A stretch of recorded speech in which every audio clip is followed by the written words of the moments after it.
Hey everyone, welcome back. In today's quick guide, I'm going to show you how to add an audio player to your Google Sites. Yeah, the simple built-in one that lets visitors click and listen. If you've been trying to add music, voice clips, or maybe a podcast preview, this is the full 2026 tutorial, so let's get right into it. So first, go ahead and open your Google site. If you're already editing a page, that's perfect. If not, just pick the site you want to work on and load the editor. Next, you'll need the actual audio file.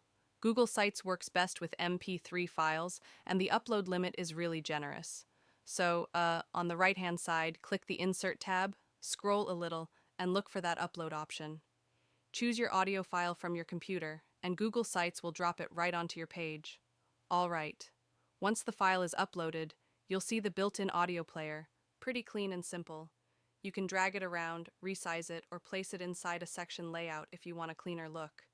Now, this part's optional, but it really helps your visitors. Add a title or a short description right above the audio player. Something like, "Listen to episode 1" or "Sample audio clip." It just makes the page feel more organized.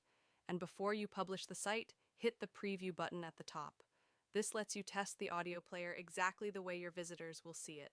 If everything works, go ahead and hit publish, choose your URL if you haven't already, and your audio player is live. And that's all there is to it. Adding audio to Google Sites is super quick once you know where everything is. If this guide helped you out, feel free to subscribe for more simple website and Google Tools tutorials. Thanks for watching, and I'll see you in the next one.